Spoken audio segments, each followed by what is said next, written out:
Beastmaster terhebat. Bab 401. Kurang dari 10 menit kemudian, Fatih tiba-tiba terbang dan memberitahu dia bahwa seorang tamu telah tiba. Setelah mengatakan itu, dia menayangkan sebuah video. Li Qian hanya meliriknya sebelum mengenalinya sebagai Profesor Yan. Li Qian tidak mengenal banyak orang di alam rahasia ketiga ini. Profesor Yan adalah salah satunya. Dia datang mengunjungiku segera setelah aku kembali, jadi dia pasti sudah tahu tentang tantangan mahasiswa baru. Li Qian meminta Fei Fei untuk menyambut Profesor Yan masuk, lalu melepas kacamata fur-nya dan memasuki ruang tamu. Beberapa saat kemudian, Li Qian dan Profesor Yan duduk mengelilingi meja di ruang tamu. Profesor Yan tersenyum dan memulai dengan sanjungan, "Li Qian, kamu benar-benar membawa kehormatan bagi Universitas Penjinak Binatang Sazu dalam tantangan mahasiswa baru ini." Li Qian membalas senyumnya dan dengan rendah hati menjawab, "Hanya beruntung. Mampu berevolusi menjadi burung gagak emas berkaki tiga bukanlah sesuatu yang bisa dijelaskan hanya dengan keberuntungan," kata Profesor Yan sambil menyesap teh dan mengungkapkan kekagumannya. Keduanya mengobrol dan minum teh selama sekitar setengah jam. Setelah percakapan itu, Profesor Yan berkata, "Mari kita berkomunikasi dan lebih sering berhubungan di masa mendatang," lalu meninggalkan pangkalan penelitian tersebut. Setelah Profesor Yan pergi, Li Qian tidak kembali untuk membaca buku, tetapi tetap tinggal di meja teh untuk minum teh sendirian. Dia tahu betul bahwa dia tidak akan memperoleh kedamaian dan ketenangan sore ini. Ternyata, tebakannya benar. Sebelum mereka sempat menyesap, Fatih mengumumkan lagi bahwa tamu lainnya telah tiba. Li Qian melirik video itu. Itu adalah Park Ji-yong, kepala sekolah Universitas Penjinak Binatang Sazu, dan seorang pria parubaya yang kurus dan kecil. Li Qian samar-samar mengingat pria parubaya yang kurus dan kecil ini. Setelah berpikir sejenak, Li Qian teringat identitas pria itu. Pan Bing, Dekan Akademi Tempur di Universitas Penjinak Binatang Sazu. Orang ini adalah pakar terkenal di Universitas Penjinak Binatang Pulau Pasir. Ia dikenal sebagai Sang Bijak Perang. Dikatakan bahwa tingkat kekuatannya telah mencapai puncak alam Roh Kudus. Li Qian bisa mengerti mengapa kepala sekolah Park Ji-yong datang mengunjunginya. Lagi pula, ia telah mewakili sekolah dan mendapatkan banyak nama baik, jadi sudah sepantasnya ia datang dan memberi semangat kepada Park Ji-yong. Tentu saja, belasungkawa semacam ini selalu disertai dengan imbalan. Namun kedatangan Dekan Pan Bing dari Akademi Tempur agak tidak terduga. "Tidak apa-apa, aku akan bertanya nanti saja." Li Qian tidak terlalu memikirkannya. Dia tidak membiarkan Fei Fei pergi menyambut mereka, tetapi pergi menyambut para tamu sendiri. Bagaimanapun juga, dia adalah salah satu tokoh terpenting di sekolah, jadi kita tentu harus memberinya muka. 10 menit kemudian, setelah mengajak kepala sekolah Park dan Dekan Pan berkeliling pangkalan penelitian batu giok, mereka bertiga duduk di meja teh. Ketiganya mengobrol dan minum teh, dan kepala sekolah Park tersenyum lebar, memperlihatkan bahwa dia sedang dalam suasana hati yang sangat baik. Kepala sekolah Park pertama-tama memberikan kata-kata penyemangat yang singkat. Kemudian, seperti dugaan Li Qian, hadiahnya diumumkan secara langsung. Hadiahnya memang kurang dari apa yang diberikan keluarga Xiahou dan panitia tantangan mahasiswa baru, tetapi Li Qian sudah sangat puas. Bagaimanapun, ini adalah hadiah ekstra, tambahan. Dengan pemikiran, gratis, jadi mengapa tidak mengambilnya? Li Qian menerima hadiah itu tanpa ragu. Setelah memberikan semangat dan menyebutkan hadiah, ketiganya mengobrol lebih lama. Dekan Pan Bing tak kuasa menahan diri dan mengungkapkan tujuan lain kunjungan mereka. "Li Qian, aku ingin tahu apakah kau bisa mencoba membantuku mengembangkan gagak emas berkaki tiga." Perkataan Dekan Pan Bing membuat Li Qian agak bingung. Guru Ge Yuming dan Dekan Chong Mingshan seharusnya sudah menjelaskan situasi dasar gagak emas berkaki tiga kepada Dekan Pan Bing dan kepala sekolah Pu Ziyong. Justru karena situasi dasarnya sudah dijelaskan maka kami mempunyai permintaan ini hari ini. Namun, Li Qian tak kuasa menahan diri untuk mengerutkan kening. "Apakah kau butuh bantuanku untuk mengembangkan gagak emas berkaki tiga?"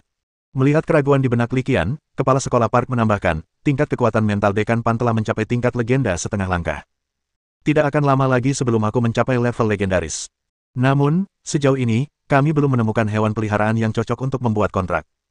Setelah mendengarkan penjelasan Dekan Fei dan memahami sebagian situasi sekolah, Li Qian bertanya, bukankah sekolah memiliki metode yang stabil untuk mengembangkan hewan peliharaan tingkat legendaris? Saat Li Qian menanyakan pertanyaan ini, dia juga sangat terkejut. Bagaimana mungkin aku bisa tahu tentang sesuatu yang sangat rahasia? Namun kepala sekolah Park baru saja mengatakannya secara terbuka. Ini cukup untuk menunjukkan kepercayaan penuh mereka terhadap diri mereka sendiri. Menyadari hal ini, Li Qian gembira, tetapi juga merasakan tekanan.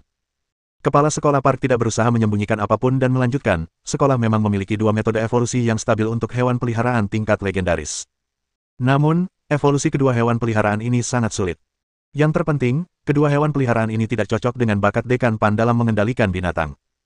Jika kontrak dibuat secara paksa, potensi sebenarnya dari bakat menjinakkan hewan peliharaan dan binatang buas tidak dapat dimainkan. Mendengar ini, wajah Li Qian menampakkan ekspresi kesadaran yang tiba-tiba. Dia tersenyum kecut dan menjelaskan situasinya, merupakan suatu kehormatan untuk membantu Din Pan mengembangkan hewan peliharaannya, tetapi gagak emas berkaki 3 bukanlah sesuatu yang dapat dikembangkan dengan mudah. Saya tidak 100% yakin. Tidak apa-apa. Sekalipun hewan peliharaan legendaris memiliki jalur evolusi yang stabil, tidak ada yang bisa menjamin keberhasilan setiap saat. Lakukan yang terbaik saja, kata Dekan Pan Bing sambil tersenyum. Dia tampak berpikiran terbuka dan tidak terlalu peduli. Namun, Li Qian tahu bahwa dia harus menanggapinya dengan sangat serius. Kalau dia tidak serius, dia akan langsung mengontrak 2 hewan peliharaan legendaris yang bisa mengembangkan sekolahnya. Li Qian mengangguk dan setuju, saya bisa berjanji pada Dekan Pan bahwa saya pasti akan melakukan yang terbaik dalam hal evolusi. Namun, siklus evolusi burung gagak emas berkaki 3 sangat panjang, dan Dekan Pan perlu melakukan beberapa persiapan terlebih dahulu, kata Li Qian sambil mengerutkan kening. Dia berhenti sejenak, lalu melanjutkan, pertama-tama aku akan mengembangkan merpati matahari berapi-api. Din Pan perlu merawat merpati matahari berapi-api ini hingga potensi maksimalnya dan ia perlu menguasai keahlian kelahiran kembali. Benarkah? Memang bukan tugas yang mudah, tapi tidak sulit bagiku. Paling-paling, aku bisa melatih merpati matahari hingga batas potensi rasnya dalam setahun, kata Dekan Pan Bing dengan percaya diri. Li Qian tidak terkejut mendengar ini. Pan Bing adalah dekan Akademi Tempur di Universitas Penjinak Binatang Sasu, dan sumber daya yang dikuasainya jauh melampaui apa yang dapat dibandingkan dengan orang biasa. Selain itu, evolusi merpati matahari menjadi gagak emas berkaki 3 membutuhkan material evolusi yang sangat besar. Setidaknya 15 porsi kristal emas matahari dan batu vulkanik milenium perlu disiapkan, lanjut Li Qian. Dekan Pan Bing mengangguk tanpa ragu, tidak masalah. Setelah setuju untuk membantu, ketiganya mengobrol lebih lama. Sekitar 1 jam kemudian, Dekan Pan dan kepala sekolah park meninggalkan pangkalan penelitian. Saat Li Qian memperhatikan kedua sosok itu pergi, sebuah pikiran tiba-tiba terlintas di benaknya, dan dia tak dapat menahan diri untuk memikirkan beberapa hal. Bab 402. Setelah Dekan Pan Bing dan kepala sekolah Park Ji Yong pergi, Li Qian tidak ragu-ragu dan segera menyiapkan tugas ketiga. Jalur evolusi dari burung merpati matahari yang menyala-nyala hingga burung gagak emas berkaki 3. Begitu misi ditetapkan, Li Qian memfokuskan perhatiannya pada kemajuan misi. Tugas 3, jalur evolusi dari merpati api ke gagak emas berkaki 3, kemajuan tugas saat ini 99%. Lagi pula, dia telah mengembangkan gagak emas berkaki 3, dan Li Qian telah menguasai sebagian besar langkahnya dan mengetahui semua materi evolusi, jadi wajar jika kemajuan misinya tinggi. Li Qian bahkan mempertimbangkan bahwa kemajuan misi mungkin langsung mencapai 100%. Tapi kalau dilihat sekarang, semuanya hampir sama saja. 99%. Dengan kata lain, hanya detail kecil terakhir yang tidak sempurna. Bahkan dengan pekerjaan yang paling teliti sekalipun, Li Qian yakin dia bisa menyempurnakan detail ini. Jika semuanya gagal, Anda dapat menggunakan poin pencapaian untuk menebusnya. Bagaimanapun, Li Qian masih memiliki 10 poin prestasi, yang pasti bisa ia tebus. Namun, Li Qian pasti tidak akan melakukan ini kecuali benar-benar diperlukan. Kurang sedikit saja dari target kemajuan hanyalah salah satu alasannya. Hal lain yang sangat penting adalah bahwa poin pencapaian yang diberikan karena menyelesaikan misi evolusi hewan peliharaan legendaris pastilah besar. Li Qian tidak akan melewatkan kesempatan ini untuk mencapai sesuatu. Jika Anda melewatkan kesempatan ini, siapa tahu kapan kesempatan berikutnya akan datang. Lagi pula, secara tegas, fakta bahwa evolusi dari merpati matahari menjadi gagak emas berkaki 3 dapat diselesaikan kali ini sebagian besar disebabkan oleh kebetulan. Lain kali, saya mungkin tidak seberuntung itu. Setelah tugas itu ditetapkan, Li Qian mulai memikirkannya. Jadi di mana sebenarnya kelemahan terakhir ini? Atau mungkin, saya telah melupakan sesuatu. Ada beberapa detail yang belum saya pikirkan. Setelah berpikir sejenak, dia akhirnya sampai pada suatu maksud. Bagi ayam bulu merah dan ayam bulu merah mahkota emas yang berada pada tahap nirvana ketiga, bahan-bahan yang dibutuhkan untuk evolusi adalah 4 kali lipat dari jumlah biasanya. Lalu, bagaimana dengan tahap pertama dan kedua? Apakah kita memerlukan lebih banyak bahan untuk membangunnya? Berpikir seperti ini, Li Qian tidak punya banyak harapan untuk detail yang baru saja dipikirkannya. Berdasarkan pengalaman sebelumnya, kelemahan terakhir ini seringkali cukup rumit. Misalnya, kondisi kemauan dalam proses evolusi roh laut pasang surut adalah sesuatu yang tak terbayangkan oleh siapapun. Jadi kali ini, Li Qian secara naluriah tidak punya banyak harapan. Namun, kejutan dan kejadian tak terduga seringkali terjadi secara tak terduga. Tepat saat Li Qian tengah memikirkan hal ini, suara notifikasi elektronik tiba-tiba terngiang dalam benaknya. Inspirasi +1, tugas 3, evolusi merpati matahari menjadi gagak emas berkaki 3, kemajuan tugas saat ini 100%. Bunyi notifikasi ini sama sekali tidak diduga oleh Li Qian, sehingga ia pun terkejut saat notifikasi itu berbunyi. Begitu dia sepenuhnya menyadari apa yang telah terjadi, gelombang kegembiraan membuncah dalam dirinya. Itu saja, Li Qian bahkan merasakan sesuatu yang tidak nyata. Sesuatu yang saya pikir akan mengganggu saya untuk waktu yang lama, ternyata tercapai dengan begitu mudahnya. Dengan penuh kegembiraan, Li Qian segera menyerahkan tugas itu. Tugas 3, berhasil mengirimkan metode evolusi dari merpati api ke gagak emas berkaki 3, mendapatkan 10 poin prestasi. Menyerahkan tugas tersebut memberinya 10 poin prestasi, sehingga totalnya menjadi 20, yang persis seperti yang diharapkan Li Qian. Lagi pula, bahkan di antara hewan peliharaan legendaris, gagak emas berkaki 3 adalah makhluk dengan potensi yang sangat tinggi, jadi perolehan seperti itu bukanlah sesuatu yang berlebihan. Setelah nada cepat, pengetahuan yang familiar pun dimasukkan. Kali ini, mungkin karena ia merupakan hewan peliharaan legendaris, waktu yang dibutuhkan untuk menyerap pengetahuannya sangatlah lama.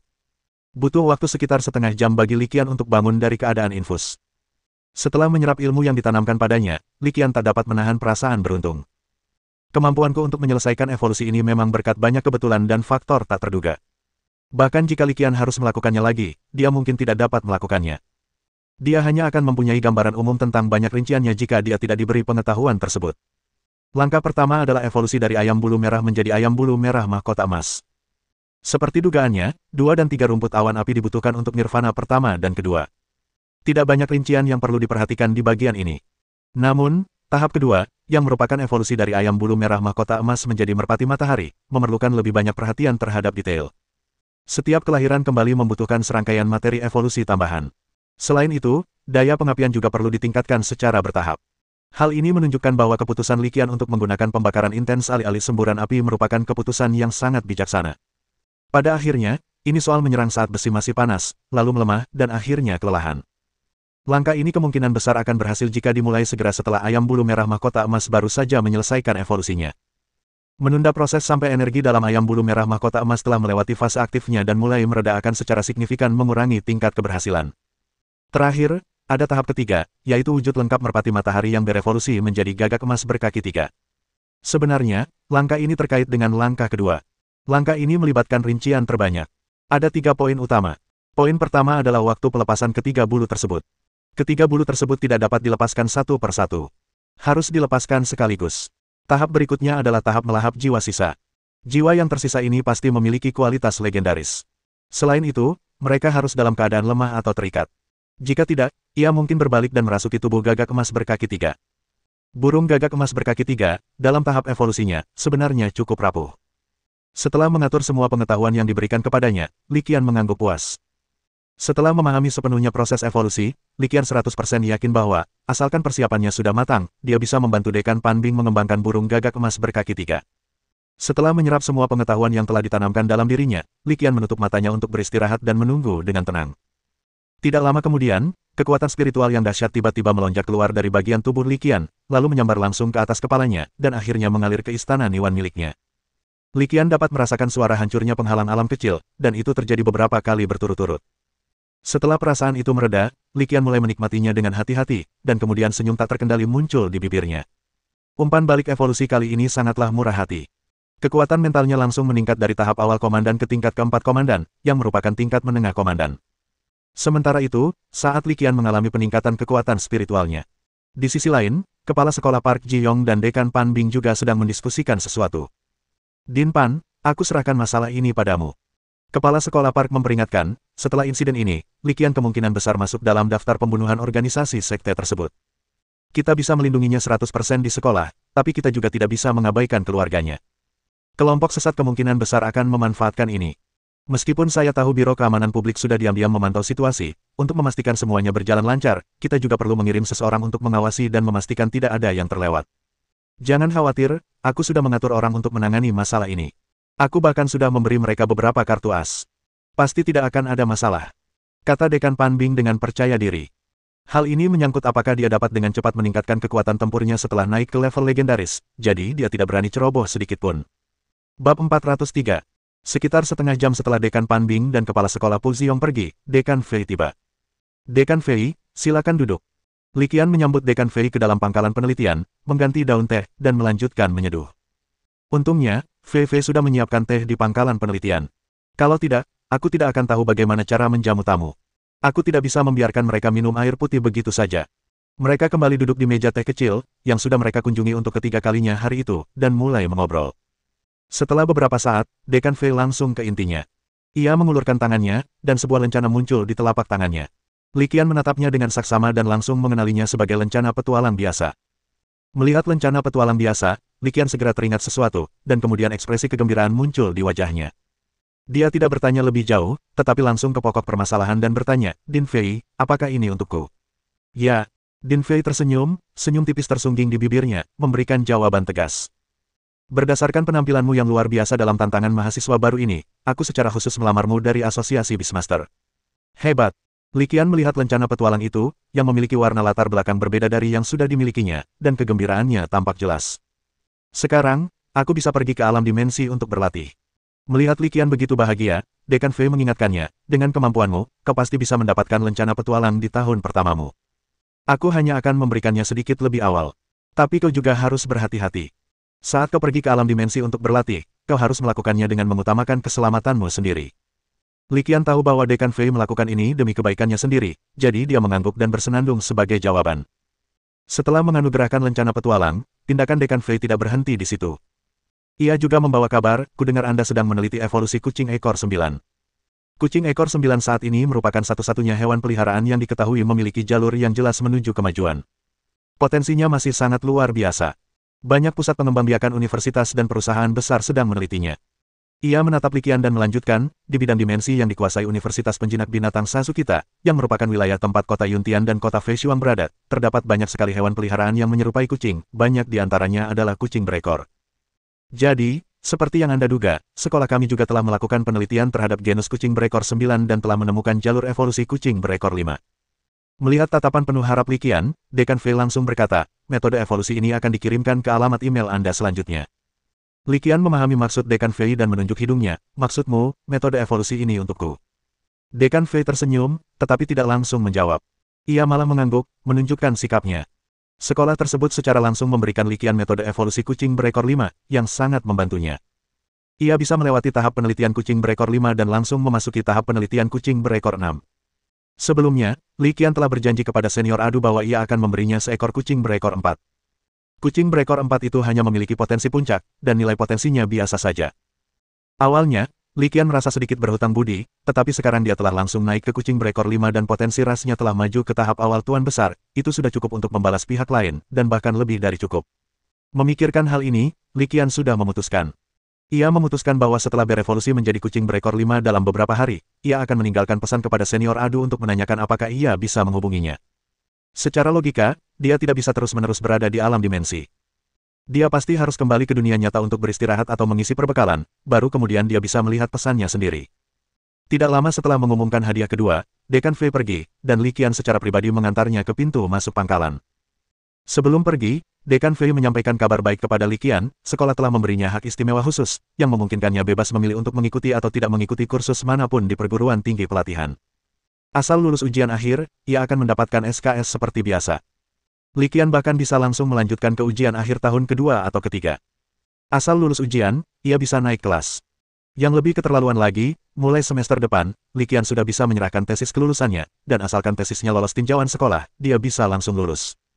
Perlakuan khusus semacam itu dapat dianggap sebagai bentuk pelatihan khusus bagi bakat-bakat luar biasa, tanpa terikat oleh konvensi. Li Qian cukup senang menerima perlakuan seperti itu, karena pada dasarnya dia telah belajar sendiri selama sebagian besar mata kuliah tahun pertamanya, dan pergi ke ruang kelas untuk menghadiri kelas terkadang merupakan buang-buang waktu baginya. Dengan hak istimewa ini, ia sekarang dapat mendedikasikan lebih banyak waktu untuk meneliti metode pengembangbiakan hewan peliharaan. Li Qian memperkirakan bahwa sekolah kemungkinan besar memberinya hak istimewa ini dengan tujuan tersebut. Lagi pula, bagi sekolah, akan lebih berarti bagi Li Qian untuk meneliti cara lain untuk mengembangkan hewan peliharaan daripada ia hanya tinggal di kelas dan menghadiri kelas dengan patuh. Setelah Dekan Fei pergi, Li Qian tak kuasa menahan diri untuk mengepalkan tinjunya. Tantangan mahasiswa baru ini benar-benar sebuah keuntungan baginya. Maka, hampir sepanjang hari, Li Qian tidak meninggalkan alam rahasia No. 3, tetap berada di markas penelitiannya. Setelah Dekan Fei pergi, beberapa kultivator dari alam rahasia mendengar tentang hal ini dan datang untuk mengucapkan selamat kepadanya satu demi satu, beberapa bahkan membawa hadiah. Li Qian menerima semuanya tanpa ragu. Lagi pula, dia mungkin yang termuda di dunia rahasia ketiga ini, jadi dia menganggapnya sebagai hadiah dari seorang tetua. Menjelang senja, Li Qian meninggalkan alam rahasia No. 3 dan kembali ke asramanya di Taman Sianya. Alasan ia pergi bukan karena bermalam di alam rahasia dilarang, melainkan karena Lu Tianjiao dan si gendut An telah kembali, dan mereka berencana untuk bertemu malam itu. Dalam tantangan mahasiswa baru ini, mereka bertiga telah melalui suka dan duka bersama, jadi sudah seharusnya mereka bersatu. Sekembalinya, Li Qian didesak oleh Lu Tianjiao untuk meninggalkan asrama. Makan malam mereka diadakan di sebuah restoran dekat gerbang belakang sekolah. Menurut Lu Tianjiao, restoran ini sangat dipuji karena makanannya yang lezat di kalangan siswa dan guru.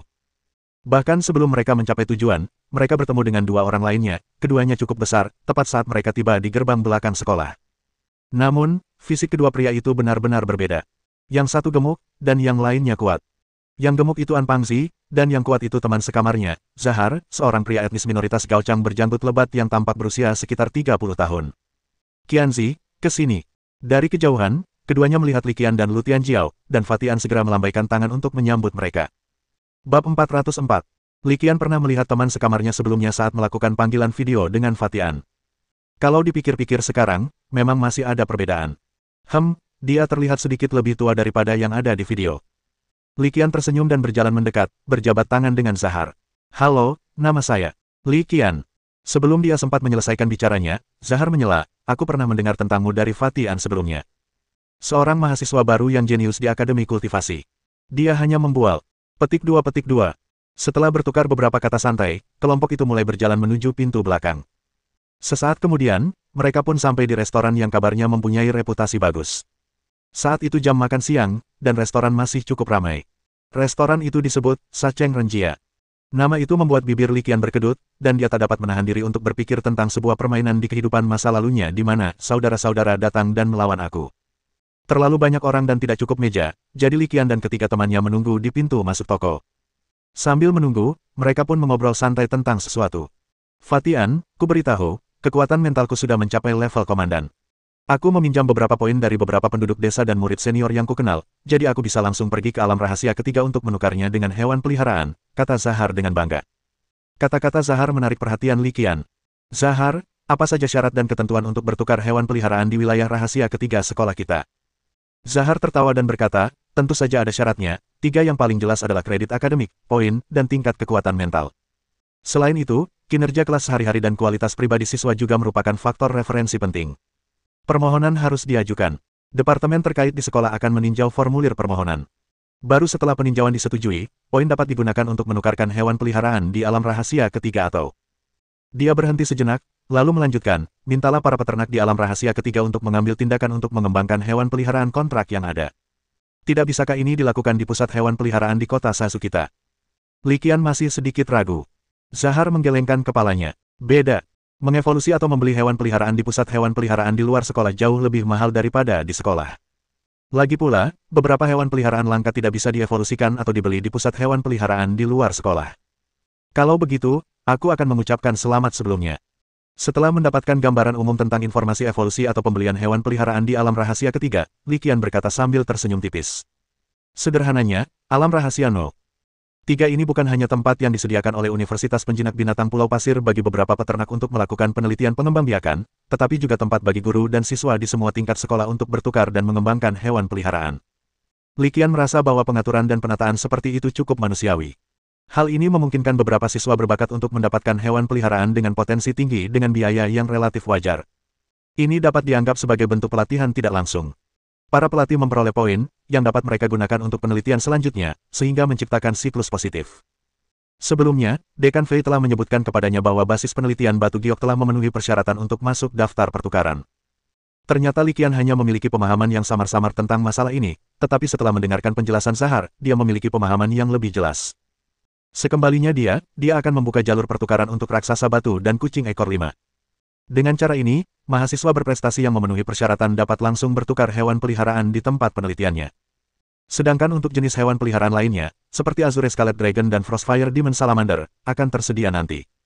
Namun, karena saat ini ia tidak memiliki hewan peliharaan tersebut, Li Qian tidak berencana untuk membuka saluran pertukaran. Keempatnya mengobrol sambil menunggu. Karena Li Qian belum mengungkapkan situasinya kepada publik.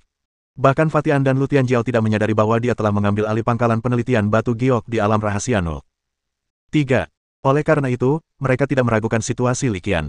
Tak lama kemudian, setelah menunggu sekitar 10 menit, nomor mereka dipanggil. Mereka berempat tidak membuang waktu dan langsung masuk ke dalam. Lu Tianjiao duduk di unit yang dibeli dengan sikap acuh tak acuh, memperlihatkan sikap boros dan kaya. Dia mengambil menu dan mulai menunjukkan menu tersebut dengan penuh semangat.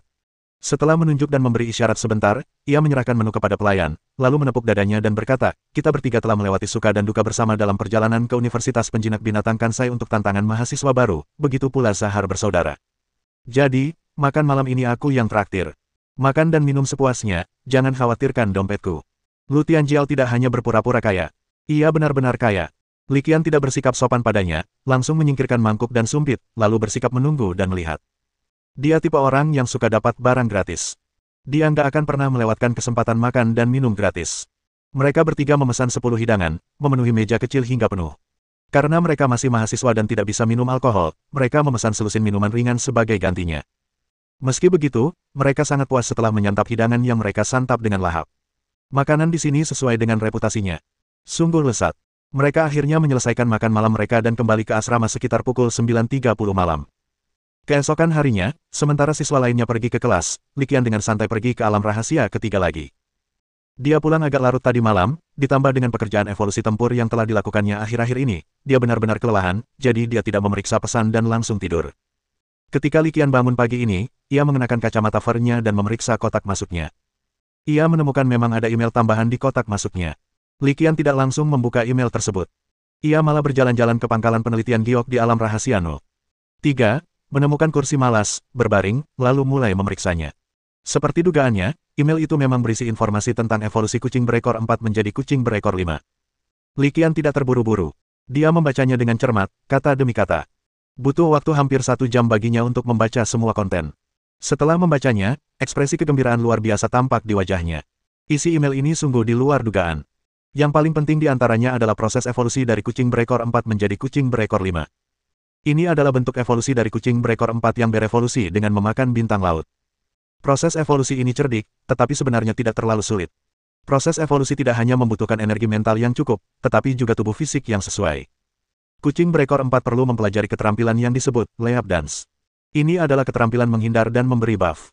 Setelah hewan peliharaan menggunakan keahliannya, ia akan bergerak cepat sesuai pola tertentu dalam waktu singkat. Setelah latihan, kondisi fisik hewan peliharaan akan meningkat pesat seiring berjalannya waktu. Setelah mempelajari keterampilan ini, Anda dapat berevolusi dengan mengonsumsi bentuk bintang laut yang telah berevolusi, yaitu bintang laut sisik perak. Ini adalah informasi yang diberikan dalam email, dan ini salah satu yang mengejutkan. Ada kejutan kedua. Email tersebut juga menawarkan beberapa tebakan tentang jalur evolusi dari kucing berekor 5 menjadi kucing berekor 6. Ada 2 kemungkinan. Pertama, terus meningkatkan level tarian di sepanjang jalur evolusi dari kucing berekor 4 menjadi kucing berekor 5, dan melahap bentuk evolusi bintang laut sisik perak, ikan terapung berbintang. Metode kedua melibatkan penggunaan susunan pemandu roh untuk menyalurkan energi dari mutiara penekan debu ke tubuh kucing ekor 5, sehingga menyelesaikan evolusinya. Setelah membaca informasi tersebut, Li Qian memikirkannya dengan saksama sejenak dan merasa bahwa kedua spekulasi evolusi ini masuk akal. Itu semua sangat berguna baginya. Setelah pencarian evolusi dari kucing berekor 4 menjadi kucing berekor 5 diserahkan, Li Qian kemudian dapat membuat pencarian evolusi dari kucing berekor 5 menjadi kucing berekor 6. Pada saat itu, kemajuan misi akan memungkinkan kita untuk menentukan apakah kedua hipotesis evolusi ini masuk akal dan apakah keduanya memiliki kekurangan. Tentu saja pasti ada kekurangannya. Kalau saja tidak ada kekurangan, sekolah itu sudah berevolusi menjadi kucing berekor 6. Bahkan dengan kekurangannya, Li Qian percaya bahwa dugaan ini pasti akan meningkatkan kemajuan misinya ke tingkat yang cukup besar. Sudah cukup. Setelah membaca email tersebut, saya memejamkan mata, membenamkan diri di dalamnya, dan merenung sejenak. Saat itu, suara notifikasi elektronik tiba-tiba terngiang di benak Li Qian. Poin inspirasi plus 32, kemajuan tugas saat ini 104%, kirim tugas. Awalnya, setelah periode refleksi dan pembelajaran ini, Li Qian telah memajukan tugas kedua, jalur evolusi dari 4 kucing menjadi kucing berekor 5, hingga 72%. Sekarang, dengan 32 poin inspirasi itu, level saya langsung meningkat menjadi 104%. Saat itu, melalui bintang laut dan buah pohon mata ular, Li Qian telah menyimpulkan bahwa kucing ekor 4 sebenarnya adalah titik pemisah. Setelah berevolusi ke tahap ini, sebenarnya ada 2 arah yang mungkin diambil. Salah satu pendekatannya adalah terus berevolusi ke arah peningkatan jumlah ekor. Bentuk evolusi terakhirnya adalah kucing berekor 9 yang legendaris. Mengenai jalur evolusi lainnya, Li Qian tidak tahu kemana akhirnya akan mengarah. Sekarang, nilai kemajuan tambahan sebesar 4% ini kemungkinan besar diakumulasikan melalui jalur evolusi lainnya. Tanpa ragu, Li Qian diam-diam melafalkan kata, tunduk dalam benaknya. Saat kata keluar diucapkan, suara notifikasi lain muncul dalam pikirannya. Tugas 2, evolusi dari kucing berekor 4 menjadi kucing berekor 5. Pengumpulan berhasil. 2 poin pencapaian diberikan. Ketika Li Qian melihat bahwa dia hanya memiliki 2 poin prestasi, dia benar-benar tercengang. Akan tetapi, dia segera menyadari apa yang tengah terjadi dan senyum pahit dan tak berdaya muncul di wajahnya. Tampaknya mencoba menyelesaikan tugas dan memperoleh poin pencapaian dengan memperoleh metode evolusi secara langsung bukanlah pendekatan yang layak. Li Qian bisa memahaminya. Lagi pula, jika berbicara secara tegas, pencapaian-pencapaian itu bukanlah miliknya. Dikembangkan oleh lembaga pendidikan sekolah. Dia hanyalah salah satu penerima manfaat dari pencapaian itu. Li Qian menggelengkan kepalanya dan berhenti memikirkannya. Memiliki 2 poin prestasi sudah cukup bagus. Dia tidak terburu-buru untuk menetapkan tugas menciptakan jalur evolusi kedua dari kucing berekor 4 menjadi kucing berekor 5. Tidak ada pula perjalanan evolusi dari kucing berekor 5 menjadi kucing berekor 6. Tepat saat itu, Fatih terbang mendekat dan berkata dengan suara kecil nan manis, "Guru, seorang murid ingin menukarkan raksasa batu markas kita." Orang ini sudah muncul di luar markas. Mendengar suara ini, senyum tipis muncul di wajah Li Qian. Bab 405. Layar diproyeksikan, dan sosok yang dikenal muncul di sana. Itu adalah Zahar, teman sekamar An Pangxi. Tadi malam saat makan malam, setelah mendengar tentang perbuatannya, Li Qian dengan santai bertanya tentangnya. Mengetahui bahwa bakatnya dalam menjinakkan binatang buas cocok dengan elemen logam dan tanah, kali ini ia memasuki alam rahasia ketiga untuk memilih hewan peliharaan tipe tanah dengan potensi untuk menjadi hegemon. Li Qian segera memberikan saran, menyuruhnya memilih binatang peliharaan bernama raksasa batu dari alam rahasia ketiga. Dia juga diberitahu bahwa evolusi berikutnya dari raksasa batu adalah master pedang batu, yang potensinya mencapai tingkat kaisar. Di dalam alam rahasia ketiga, ada basis pembiakan yang meneliti bentuk evolusi ini, dan keberhasilan sudah dekat. Latar belakang keluarga Zahar relatif biasa. Kali ini, agar bisa ditukar dengan hewan peliharaan tingkat atas, saya telah meminjam banyak poin kampus dari beberapa mahasiswa senior dan sesama penduduk desa yang saya kenal. Oleh karena itu, ia awalnya berencana untuk menukar hanya satu binatang peliharaan yang berpotensi menjadi penguasa tingkat pertama. Secara kebetulan, dia juga tahu tentang monster batu, sejenis hewan peliharaan. Awalnya saya pikir tidak akan ada hewan peliharaan seperti itu di alam rahasia ketiga. Sekarang, mengikuti saran Li Qian, kita punya pilihan lain untuk dipilih. Jadi, pagi-pagi sekali ini, Zahar tidak sabar untuk tiba di pintu masuk alam rahasia ketiga. Setelah memverifikasi identitasnya di persimpangan, ia memasuki alam rahasia. Selanjutnya, ia memiliki waktu 24 jam untuk memilih hewan peliharaan yang ingin ditukarkannya. Atau, carilah basis pembiakan yang cocok untuk mengembangkan hewan peliharaan yang ada. Pendatang baru seperti dia dipandu oleh instruktur begitu mereka memasuki alam rahasia. Zahar tidak terkecuali. Mentornya adalah seorang siswa senior. Dikatakan bahwa dia telah lulus dan dipekerjakan kembali oleh sekolah untuk bertugas sebagai pemandu di alam rahasia ini. Jangan remehkan tugas seorang pemandu. Kesempatan sesekali untuk bertemu dengan para kultivator tingkat atas di alam rahasia menjadikannya posisi yang patut ditiru. Pemandu senior memperkenalkan Zahar pada beberapa aturan alam rahasia. Kemudian layar diproyeksikan dari gelang pintar. Layar ini terhubung ke sistem pertukaran setiap pangkalan penelitian di wilayah rahasia. Setelah terhubung ke internet, semua hewan peliharaan yang dapat dipertukarkan dan berevolusi dapat ditampilkan di layar ini. Zahar menatap layar, cepat-cepat mengenalinya, lalu langsung menuju ke halaman untuk hewan peliharaan tipe bumi. Setelah kekuatan mentalnya mencapai tingkat komandan, ia memperoleh 3 posisi kontrak. 2 slot kontrak pertama telah digunakan untuk mengontrak 2 hewan peliharaan tipe emas. Bakatnya dalam menjinakkan binatang buas merupakan ketertarikannya pada logam dan tanah. Mengontrak hewan peliharaan tipe tanah dan tipe logam dapat memberikan bonus yang signifikan. Dalam upaya memperoleh kekuatan tempur tertinggi, ia bertindak ekstrim dan memilih mengontrak 2 binatang peliharaan tipe emas. Akibatnya, sementara kekuatan tempur diperoleh, kemampuan bertahan hidup dan bertahan hidup menjadi kelemahan terbesar. Keseimbangan antara menyerang dan bertahan sangat tidak seimbang. Dalam pertempuran, jika Anda tidak dapat dengan cepat mengalahkan lawan dan terjebak dalam perang yang berkepanjangan, Anda akan sering menunjukkan tanda-tanda kekalahan. Sang master penjinak binatang menganalisisnya untuknya. Katakan padanya untuk tidak bersikap ekstrim, dan temukan keseimbangan antara menyerang dan bertahan. Mengikuti nasihat tuannya, dia telah bekerja hampir tanpa henti selama periode ini. Saya bermeditasi tanpa henti, mengabaikan makan dan tidur. Akhirnya, beberapa waktu lalu, tingkat kekuatan mentalnya menembus ke tingkat komandan. Anda sekarang dapat mengontrak hewan peliharaan ketiga. Dia memilih elemen bumi tanpa ragu-ragu. Daftar hewan peliharaan tipe bumi tidak panjang, hanya 6 halaman total, dengan 10 hewan peliharaan tercantum pada setiap halaman. Zahar mengamatinya dengan sangat cermat, mengklik informasi hampir setiap hewan peliharaan. Dia segera membalik ke halaman terakhir. Di kotak pilihan terakhir di halaman terakhir, dia melihat raksasa batu. Setelah membukanya dan melihatnya, saya menemukan bahwa berbagai konfigurasi keterampilan benar-benar memenuhi persyaratannya. Berdasarkan apa yang dikatakan Li Qian tadi malam, raksasa batu memiliki bentuk evolusi selanjutnya, yaitu master pedang batu. Oleh karena itu, tanpa banyak berpikir, raksasa batu itu menjadi salah satu pilihan, dan yang paling penting saat itu. Selain raksasa batu, Zahar juga memilih dua target lainnya. Setelah dia membuat pilihannya, dia langsung menuju pangkalan penelitian di belakang ketiga target ini. Setelah mengamati kandidat target pertama selama sekitar setengah jam, dia tiba di luar pangkalan penelitian batu giok. Itulah sebabnya kejadian yang baru saja kita saksikan terjadi. Gambar yang diproyeksikan ke Fei Fei melalui layar cahaya jelas adalah Zaha Hadid. Ayo kita pergi menemui teman lama ini, kata Li Qian kepada Fatih sambil tersenyum. Teman lama, yang dimaksudnya sebenarnya bukan seseorang yang sudah lama dikenalnya, melainkan seseorang yang tampak lebih tua darinya. Zahar sama sekali tidak menyadari pikiran batinnya. Kalau tidak, dia pasti akan hancur. Bagaimana teman sekelas yang hanya teman sekelas menjadi teman lama? Li Qian berjalan perlahan keluar dari tempat pembiakan dan melihat Zahar di pintu masuk. Zahar juga melihat Li Qian, dan ekspresi terkejut muncul di wajahnya.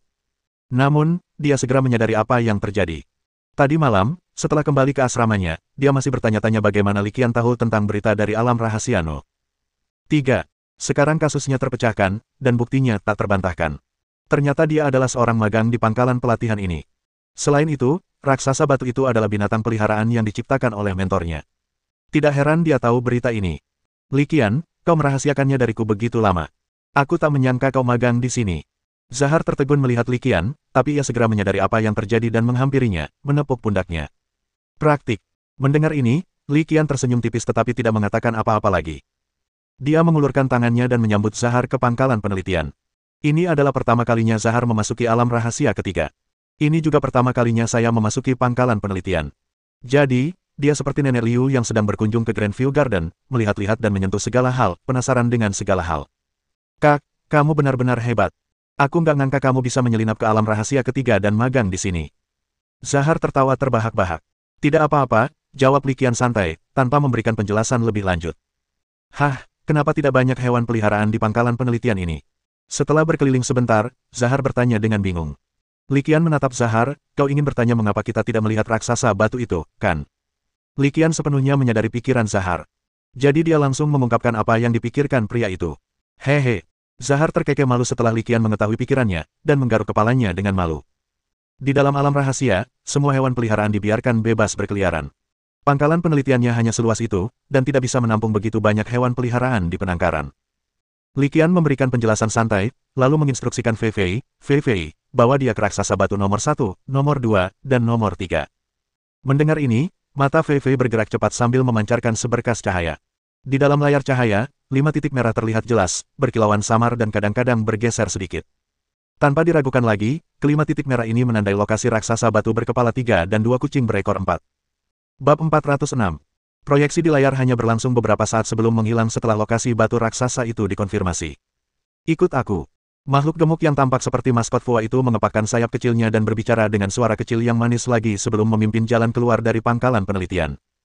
Tanpa ragu, Zahar segera mengikutinya, menoleh ke Li Qian sambil meminta maaf dan berkata, "Saudaraku, aku akan pergi dan mengontrak hewan peliharaanku dulu, dan kita bisa mengobrol setelah aku selesai." Kita langsung saja ke intinya, masih banyak waktu untuk ngobrol. Li Qian tersenyum dan melambaikan tangan padanya. Sementara keduanya berbincang, Zahar telah mengikuti Fatih meninggalkan pangkalan penelitian. Setelah meninggalkan pangkalan penelitian, dia melihat sekeliling dan kemudian mengikuti Fatih lagi, menuju lurus ke arah tertentu, kegembiraannya perlahan mulai meluap.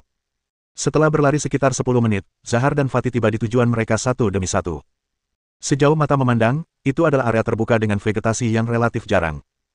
Di ruang terbuka itu, tidak banyak yang terlihat, kecuali 3 pilar batu, masing-masing setinggi sekitar 7 atau 8 meter, yang terlihat mencolok.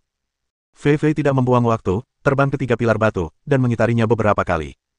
Tak lama kemudian, tanah mulai berguncang, dan lempengan batu berjatuhan dengan suara gemerisik, menampakkan 3 pilar batu.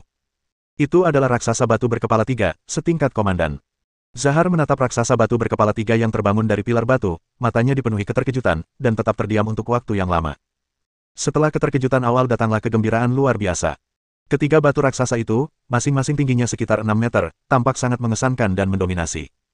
Kulit yang seperti batu itu memiliki kilau samar, membuatnya tampak tidak bisa dihancurkan. Ini juga menunjukkan bahwa kemampuan pertahanan mereka benar-benar sangat kuat. Melihat raksasa batu yang tinggi, megah, dan agung ini, Zahar langsung memutuskan. Inilah hewan peliharaan yang ia inginkan. Ketiga raksasa batu itu semuanya ada di sini. Apakah kau bisa membuat kontrak dengan mereka tergantung pada kemampuanmu sendiri? Fatih terbang kembali dan berputar di sekitar Zahar, berbicara dengan suara loli. Zahar menepuk dadanya dengan percaya diri dan berlari untuk mulai berkomunikasi dengan raksasa batu berkepala 3. Fei Fei bertengger di pohon besar tak jauh dari sana. Setelah mengaktifkan fungsi transmisi gambar, Li Qian juga bisa melihat pemandangan di dalam pangkalan penelitian. Menatap layar cahaya yang terpancar dari gelang pintar itu, dan melihat Zahar mendongak dan berkomunikasi dengan raksasa batu tinggi itu, Li Qian merasa cukup tertarik dan mulai memperhatikan dengan penuh minat. Kecerdasan hewan peliharaan tingkat penguasa potensial tidaklah rendah. Meskipun mereka baru mulai menjadi pemimpin, dan meskipun mereka adalah hewan peliharaan tipe tanah, mereka terkenal tidak berotak. Oleh karena itu, komunikasi sama sekali tidak sulit. Dengan kombinasi kata-kata dan gestur, ketiga raksasa batu itu secara garis besar memahami maksud Zahar. Memahami adalah satu hal, tetapi membentuk kontrak dengan mereka bukanlah hal mudah. Zahar Vejinbala menguraikan manfaat berbagai kontrak, tetapi raksasa batu berkepala tiga itu tetap tidak tergerak. Secara objektif, memang ada manfaat setelah penandatanganan kontrak. Setidaknya, dapat meningkatkan laju pertumbuhan dan mempermudah perolehan berbagai sumber daya luar biasa. Singkatnya, hewan peliharaan yang dikontrak pasti akan berkembang lebih cepat daripada hewan peliharaan yang tumbuh secara alami.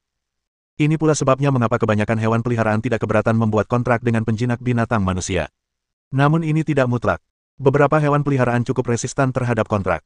Bagaimanapun, kontrak memang memiliki kelebihan, tetapi juga memiliki keterbatasan. Masalah terbesarnya adalah hilangnya kebebasan pribadi. Melihat ekspresi bingung Zahar melalui fungsi transmisi gambar Fatih, Li Qian menggelengkan kepala dan terkekeh. Ya, memang takdir kita bertemu, nak. Aku akan membantumu kali ini. Setelah membuat keputusan, Li Qian segera memberi Fei Fei perintah melalui gelang pintarnya. Fei Fei, pergilah ke sana dan bantu berkomunikasi dengannya. Setelah menerima perintah, Fatih terbang dan berkomunikasi dengan raksasa batu yang sedang berkomunikasi dengan Zahar selama beberapa menit, menggunakan kata-kata dan gerakan. Sekarang kau bisa menyelesaikan upacara kontrak dengannya. Setelah mengobrol beberapa menit, Fatih terbang kembali, melirik Zahar, dan berkata. Entah mengapa Zahar memperhatikan bahwa Fatih, maskot Fua, menatapnya dengan tatapan aneh, seolah-olah ia sedang menatap orang bodoh. Mengesampingkan gangguan, Zahar berkomunikasi dengan raksasa batu itu lagi, dan kali ini berjalan sangat lancar, dan mereka mencapai kesepakatan dalam waktu singkat. Saat Zahar sedang membuat kontrak dengan raksasa batu, Li Qian bertanya melalui gelang pintarnya, ada apa? Kenapa raksasa batu itu tidak mau membuat kontrak dengan Zahar? Ketiga raksasa batu itu melaporkan bahwa orang ini tampaknya tidak terlalu pintar dan tidak ingin mengikutinya. Li Qian terdiam setelah mendengar informasi yang disampaikan oleh Fatih. Itu menunjukkan betapa mereka tidak menyukainya. Namun, Li Qian tahu dalam hatinya bahwa meskipun Zahar sederhana dan jujur, ia adalah orang yang baik. Ia gigih, teguh, dan energik, dan prestasinya di masa depan pasti akan baik. Jika tidak, Li Qian tidak akan menyarankan agar dia datang ke pangkalan penelitian giok untuk menukar hewan peliharaan. Tepat saat Li Qian sedang merenung, Zahar akhirnya berhasil. Ia menghela napas panjang dan tersenyum, "Fiu, akhirnya aku menyelesaikan kontraknya." Terima kasih, Fatih. Dengan gembira, Zahar memfokuskan pandangannya pada Fatih. Ia telah melihat apa yang baru saja terjadi dan pastilah Fatihlah yang membantu membujuk raksasa batu itu, kalau tidak, sikapnya tidak akan berubah secepat itu. Fatih tidak mengambil pujian itu, katanya, tidak perlu berterima kasih padaku, itu semua dilakukan atas perintah Tuan. Apa yang diperintahkan guru? Zahar tampak sedikit terkejut mendengar hal ini, tidak begitu memahami artinya. Setelah berpikir sejenak, dia menyadari apa yang sedang terjadi dan menebak, maksudmu, Li Qian pergi meminta bantuan penasihatnya karena aku. Fatih melirik Zahar, lalu dengan suara kekanak-kanakan, menggoda, dasar manusia, kau sepertinya tidak terlalu pintar. Kenapa? Tanda tanya muncul di dahi Zahar, tak mengerti kenapa Fatih mengejeknya. Fatih mengerutkan bibirnya dan menjelaskan, seorang guru tetaplah guru. Kenapa dia perlu meminta bantuan mentornya? Lagi pula, siapa mentornya? Zahar secara naluriah berkata, bukankah mentornya adalah pemilik pangkalan penelitian ini? Tuan adalah penguasa pangkalan penelitian ini. Kalau tidak, kenapa aku harus memanggilnya Tuan? Sepertinya ada alasan kenapa kau tak bisa membujuk raksasa batu itu. Kau terlalu bodoh, hehe. Kata Fatih dengan nada datar, lalu menutup mulutnya untuk tertawa kecil di akhir. Petik 2. Zahar terdiam. Tiba-tiba menyadari sesuatu, dia berseru tak percaya, tunggu, maksudmu Li Qian adalah pemilik pangkalan penelitian batu giok ini. Melihat Fatih tidak membantah, malah hanya tersenyum tanpa berkata sepatah kata pun, hati Zahar pun langsung diliputi gejolak. Zahar merasa ragu ketika teman sekamarnya, An Pangzi, mengatakan bahwa Li Qian adalah seorang jenius. Setelah menghabiskan waktu bersama, ia jadi lebih mengenal teman sekamarnya. Selain suka makan, sifat utamanya adalah suka menyombongkan diri. Oleh karena itu, Zahar merasa bahwa klaim dirinya sebagai seorang jenius agak dibesar-besarkan. Setelah mengetahui berita mengejutkan ini, prasangkanya pun hancur total. Melihat senyum Fatih yang tak terdengar, dia tak kuasa menahan diri untuk mengumpat, astaga, apa ini semacam absurditas? Bukankah dia mahasiswa baru? Kemudian, dalam keadaan terkejut dan bingung, Zahar kembali ke pangkalan penelitian dalam keadaan linglung. Kembali di pangkalan penelitian, menatap wajah Li Qian yang tersenyum, Zahar memikirkan ribuan kata. Akhirnya, ia tergagap dan bertanya, Li Qian, apakah kamu? Sebelum ia sempat menyelesaikan ucapannya, Li Qian mengangguk, senyum aneh tersungging di wajahnya. Ya, seperti dugaanmu, akulah pemilik pangkalan penelitian ini. Meski sudah mendapat jawaban dari Fei Fei, Zahar masih terkejut dan bahkan tak percaya melihat Li Qian mengonfirmasinya secara langsung. Dia menatap Li Qian, tatapan terkejutnya dengan cepat berubah menjadi kebencian. Sialan, kenapa kamu tidak mengatakan apapun? Li Qian mengerutkan bibirnya, mengangkat bahu, dan berkata tanpa daya, kamu juga tidak bertanya. Setelah jeda sejenak, Li Qian melanjutkan, lagi pula, kamu sudah mengira aku magang di sini. Aku bahkan tidak tahu bagaimana menjelaskannya kepadamu. Sambil menggelengkan kepalanya untuk menjernihkan pikirannya, Zahar langsung teringat pada dua orang lainnya. Tidak, hal mengejutkan seperti itu seharusnya dialami oleh Fatian dan Old Lu juga. Mereka, tanya Li Qian, agak penasaran. Mereka berada di luar alam rahasia. Zahar menunjuk ke pegunungan tengah alam rahasia No. 3. Pagi ini kami sepakat mereka akan ikut denganku untuk bertukar hewan peliharaan. Tanpa berhenti, dia melangkah cepat keluar dari gerbang pangkalan penelitian. Tak lama kemudian, sosoknya muncul di pintu masuk alam rahasia ketiga. Di pintu masuk, dua sosok sedang menunggu. Begitu melihat Zahar muncul, mereka langsung mendekat dan bertanya, bagaimana keadaannya? Zahar terkekeh, aku sudah membuat kontrak dengan raksasa batu, Little Stone. Keluarlah dan sapa teman-temanku. Sambil berbicara, dia langsung memanggil raksasa batu yang baru saja dikontraknya. Raksasa batu itu mencicit dengan lesu, tampaknya tidak terlalu tertarik dengan masalah itu. Zahar tahu apa yang sedang terjadi dan mengerti bahwa penerimaan raksasa batu itu terhadapnya belum ideal, jadi ia tidak terlalu pamer. Setelah mengenali wajah itu, ia menyimpannya. Dengan ekspresi gembira di wajahnya, ia melanjutkan, para instruktur di pangkalan penelitian ini cukup baik. Atas permintaan saya yang tulus, mereka setuju untuk memberi Anda hak istimewa khusus agar Anda juga bisa masuk dan melihat-lihat. Sebagus itu, kita tidak boleh melewatkannya. Lu Tianjiao setuju dengan penuh semangat tanpa curiga. Reaksi seorang Pangzi mirip dengan reaksi Lu Tianjiao. Zahar melanjutkan, aku akan menerimamu sekarang. Tak lama kemudian, ketiganya memasuki alam rahasia ketiga. Karena Li Qian telah memberitahu sebelumnya, para penjaga alam rahasia tidak menghentikan mereka kali ini. Ketiganya dengan cepat menjelajahi area tersebut, dan di bawah arahan Zahar yang penuh perhatian, mereka segera tiba di pangkalan penelitian Zamrud. Lihat, ini dia. Setibanya di pangkalan penelitian, ketiganya memasuki ruang resepsi di bawah bimbingan Zahar. Ada sebuah kursi di ujung aula, dan seseorang sedang duduk di sana. Yang membingungkan An Pangzi dan Lu Tianjiao adalah orang itu membelakangi mereka. Keanehan macam apa ini? An Pangzi dan Lu Tianjiao tidak terlalu mempermasalahkannya, mereka berasumsi itu hanya sekadar hobi aneh orang penting. Zahar, yang merasa jenaka, sengaja memasang ekspresi serius dan merendahkan suaranya untuk mengingatkannya, kalian berdua membungkuk kepada guru bersamaku agar meninggalkan kesan yang baik. Siapa tahu, kalian mungkin mendapat bimbingan dari guru di masa mendatang. An Pangzi dan Lu Tianjiao tidak terlalu mempermasalahkannya dan membungkuk hormat sambil berkata, halo, guru. Halo juga. Li Qian duduk di kursi membelakangi mereka, berusaha keras menahan tawa, berdeham, dan menyapa mereka juga. Telinga Fatian berkedut, dan dia bergumam pada dirinya sendiri, mengapa suara guru ini terdengar agak familiar. Dia menarik lengan baju Zahar, bolehkah aku bertanya bagaimana guru ini dipanggil? Ruang resepsi dilengkapi dengan kamera pengintai 360 derajat, jadi Li Qian melihat tipuan kecil An Pangzi dengan jelas. Li Qian hampir tertawa terbahak-bahak saat menonton. Zahar juga berusaha keras menahan tawanya, wajahnya agak merah saat dia berbisik mengingatkan, Guru Li. Siswa zaman sekarang sangat tidak sopan, bahkan bergosip di belakang guru mereka. Li Qian terus menjaga ketenangannya, perlahan berbalik dengan senyum nakal tersungging di bibirnya. Guru, tolong dengarkan aku. Lu Tianjiao menegakkan tubuh, hendak mengucapkan beberapa patah kata untuk membela diri dan Fatian, ketika ia bertemu dengan tatapan mengejek Li Qian. Berdengung. Dalam sekejap, kepalanya terasa seperti dipukul oleh palu berat. Dia linglung dan tidak dapat bereaksi sama sekali. Astaga, ada apa ini? Melihat wajah yang begitu familiar di kursi utama ruang tamu, dia tak kuasa menahan diri untuk mengumpat. Puff. Pada saat ini, Li Qian akhirnya tidak bisa menahan tawa. Hahaha. Zahar yang berhasil menipunya pun ikut tertawa terbahak-bahak. Fatian juga sama bingungnya. Setelah terdiam sejenak karena tercengang, dia mengucapkan suara tak percaya yang sama kepada Zahar di hadapannya. Apa-apaan, Qianzi, pangkalan penelitian ini milikmu. Lu Tianjiao adalah yang pertama bereaksi, dan raut kesadaran tiba-tiba muncul di wajahnya. Sudah kuduga. Qianzi, kau telah berevolusi menjadi merpati matahari terbakar dan gagak emas berkaki 3, bagaimana mungkin pihak sekolah tidak memberi isyarat? Fatian juga tiba-tiba menyadari, dan dia menatap Li Qian, wajahnya langsung dipenuhi dengan kebencian. Qianzi, kamu sangat tidak adil, kamu menyimpannya untuk dirimu sendiri sampai sekarang. Lu Tianjiao bergegas mendekat dan mengulurkan tangannya untuk mencakar Li Qian, sambil berkata, ya, kau benar-benar melakukan pertunjukan yang hebat. Ini bukan ideku. Ini semua perbuatan Zahar. Li Qian cepat-cepat mencoba mengalihkan kesalahan kepada Zahar. Mendengar ini, Lu Tianjiao dan Fatian segera bergegas menuju Zahar tanpa ragu-ragu.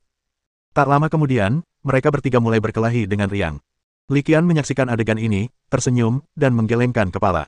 Bab 407. Setelah menjepit Zahar ke tanah dan memukulinya, mereka bertiga menghentikan perkelahian mereka dan dengan tenang minum teh di bawah bimbingan Li Qian. Tentu saja, ketenangan ini hanya bersifat dangkal. Pada kenyataannya, hal itu pasti akan menyebabkan refluks asam. Lu Tianjiao berkata dengan nada cemburu, beberapa orang masih belajar dengan hati-hati saat pertama kali masuk sekolah, sementara yang lain sudah memiliki basis penelitian sendiri. Perbedaan antar manusia memang seperti itu.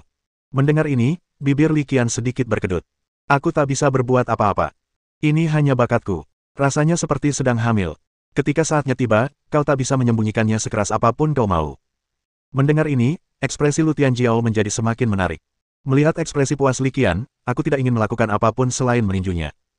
Qianzi, sekarang kamu sudah menjadi guru yang mengasuh, cepatlah dan bantu aku berevolusi menjadi gagak emas berkaki 3. Aku juga mau satu. Li Qian melirik mereka berdua yang tengah ribut, merasa tak berdaya. Menurutmu, burung gagak emas berkaki 3 itu apa, kubis? Ia berkata dengan kesal, terlepas dari kompleksitas dan kesulitan evolusi gagak emas berkaki 3, bahkan aku sendiri tidak terlalu yakin.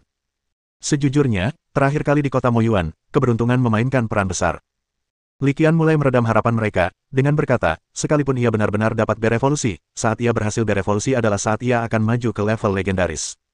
Level legendaris, bisakah kalian berdua membuat kontrak? Setelah meredam rasa percaya diri mereka yang agak berlebihan, Li Qian akhirnya angkat bicara dan mengusulkan solusi praktis, dengarkan aku, jika kalian benar-benar ingin membuat kontrak dengan gagak emas berkaki 3, kalian bisa mulai dengan merpati matahari terbakar. Aku dapat membantu kalian berevolusi menjadi Blazing Sundov. Mulailah dengan Sundov dan kembangkan mereka secara perlahan. Jika kamu benar-benar mencapai titik itu di masa depan, aku akan mencari cara untuk membantumu mencobanya. Jika tidak berhasil, potensi Sundov tidak rendah, dan itu tidak akan menyia-nyiakan slot kontrakmu. Perkataan Li Qian datang dari lubuk hatinya, dan Fatian maupun Lu Tianjiao mengangguk setuju. Tanpa ragu, mereka meminta Li Qian membantu mengembangbiakkan 2 ekor merpati matahari. Li Qian tentu saja tidak akan menolak permintaan seperti itu. Seperti yang ia katakan sendiri, potensi merpati matahari tidaklah rendah, mencapai level kaisar yang tinggi.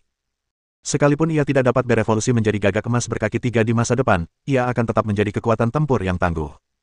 Keduanya pasti menyadari hal ini, itulah sebabnya mereka tidak ragu meminta bantuan Li Qian untuk berkultivasi. Setelah menjelaskan situasinya kepada mereka, Li Qian kemudian memandu mereka dalam tur ke pangkalan penelitian dan alam rahasia Nul. 3. Itu memperluas wawasan mereka. Malam itu, untuk menenangkan trauma emosional mereka dan merayakan Li Qian yang memiliki basis penelitiannya sendiri, mereka pergi ke restoran Sacheng Renjia di dekat gerbang belakang untuk makan. Atas saran An Pangzi, Tu Jiao dan Li Lanying diundang untuk makan. Setelah mendengar perkenalan Fatian tentang situasi Li Qian, kedua wanita itu tak dapat menahan diri untuk bereaksi dengan 3 dosis, terkejut, terharu, dan mengucapkan selamat. Setelah makan, semua orang bubar, dan Li Qian samar-samar menyadari bahwa tampaknya ada jarak yang semakin jauh antara Tu Jiao, Li Lanying, dan dirinya. Li Qian memikirkannya sejenak, tetapi tidak terlalu memperhatikan. Ini mungkin bukan hal buruk, melainkan hal baik. Setelah makan malam, waktu berlalu dengan cepat, dan lebih dari sebulan berlalu dengan cepat. Li Qian menjalani bulan yang sangat memuaskan. Mereka pada dasarnya tenggelam dalam ritme belajar dan bekerja bola-balik antara pangkalan penelitian batu giok dan asrama. Li Qian telah menguasai metode evolusi dari kucing berekor 4 menjadi kucing berekor 5, yang diberikan kepadanya oleh sekolah, dan bahkan telah berhasil mengembangkan 10 kucing berekor 5. Mengenai jalur evolusi dari kucing berekor 5 menjadi kucing berekor 6, Li Qian telah membuat proyek penelitian mengenai hal ini. Kemajuan misi saat ini adalah 98%, dan hanya perlu 2% lagi untuk menyelesaikan evolusi. Meskipun Li Qian memiliki sejumlah besar uang dan 22 poin prestasi, dia tidak terburu-buru dan tidak berencana menggunakannya untuk menutupi selisihnya. Kemajuan misi telah mencapai 98%, dan kita tinggal 2 langkah lagi untuk menyelesaikan evolusi. Setelah selesai, kita akan mendapatkan setidaknya 2 poin pencapaian. Jika Anda menyertakan bagian dalam dan luar, setidaknya ada 4 poin pencapaian. 4 poin prestasi bukanlah angka yang kecil, itulah alasan kedua mengapa Li Qian tidak bermaksud menggunakan poin prestasi untuk menebusnya. Setelah menguji misi tersebut, Li Qian telah mengonfirmasi bahwa evolusi dari kucing berekor 5 menjadi kucing berekor 6 mengikuti hipotesis pertama. Yakni, evolusi dicapai dengan meningkatkan kemahiran keterampilan, tarian, dan mengonsumsi wujud bintang laut yang telah berevolusi, bintang laut perak. Li Qian yakin bahwa setelah intisari diekstraksi, rincian selanjutnya hanya masalah waktu dan usaha. Cepat atau lambat, dia akan memikirkannya. Adapun hipotesis jalur evolusi kedua, karena ia juga dapat memicu cahaya evolusi, Li Qian percaya bahwa hal itu kemungkinan besar terkait dengan metode evolusi lain dari kucing berekor 4 menjadi kucing berekor 5. Li Qian cukup tertarik dengan topik ini. Akan tetapi, dia tidak punya waktu untuk mempelajarinya saat ini, jadi dia harus mengesampingkannya untuk saat ini. Tentu saja, hal itu tidak sepenuhnya diabaikan. Li Qian kadang-kadang akan mengangkatnya untuk dipertimbangkan. Selain kucing berekor 5, Li Qian memang telah berevolusi cukup banyak dibandingkan hewan peliharaan lainnya selama sebulan terakhir. Pertama, ada urusan keluarga, seperti membantu pangkalan pembiakan matahari keluarga mengembangkan naga sisik biru, salamander iblis api beku, dan elang badai ekstrim. Saat ini, hewan peliharaan yang paling umum berevolusi di pangkalan penangkaran Jiaoyang di kota asal saya, kota Lingshui, adalah ketiga jenis ini. Pangkalan ini juga memiliki banyak jenis dasar, yaitu koi dan merpati kacang abu-abu. Di masa mendatang, Li Qian juga akan membuka hewan peliharaan seperti raksasa batu dan kucing ekor 5 ke pangkalan pembiakan Pride Sun. Sedangkan untuk binatang peliharaan di atas level penguasa, seperti elang langit yang sangat ganas, roh laut pasang surut, merpati matahari yang menyala, dan gagak emas berkaki 3, Li Qian tidak berencana memberikannya kepada mereka untuk saat ini. Pangkalan penangkaran Jiaoyang, bagaimanapun juga, hanyalah pangkalan penangkaran kecil di kota kecil seperti Lingshui. Bukan hal yang baik jika mereka bisa mengembangbiakkan hewan peliharaan dengan tingkat yang terlalu tinggi. Kecuali jika basis pelatihan masa depan memiliki kekuatan yang kuat untuk menstabilkannya dan menjamin keamanannya yang mutlak. Karena Li Qian untuk sementara tidak bisa bergerak, hewan peliharaan ini semuanya adalah hewan peliharaan dasar yang dikirim orang tuanya setelah mereka memenuhi persyaratan. Setelah menyelesaikan evolusi, ia akan diteleportasi kembali. Selain hewan peliharaan di Sun Xin Breeding Base di kota kelahirannya, Li Qian juga telah mengembangkan beberapa hewan peliharaan di Emerald Research Base. Makhluk-makhluk berikut ini disertakan, naga bersisik biru, salamander iblis api beku, elang badai ekstrim, elang penusuk langit ekstrim, kuncup mutiara emas, roh laut pasang surut, kucing ekor 4, kucing ekor 5, dan raksasa batu. Air terjun di alam rahasia ketiga merupakan tempat yang sangat bagus bagi naga bersisik biru untuk berevolusi. Selain burung gagak emas berkaki 3, hampir setiap binatang peliharaan yang dimiliki Li Qian saat ini telah berevolusi. Di antara mereka, roh laut pasang surut adalah yang paling banyak jumlahnya, dengan 5 pasang, atau total 10.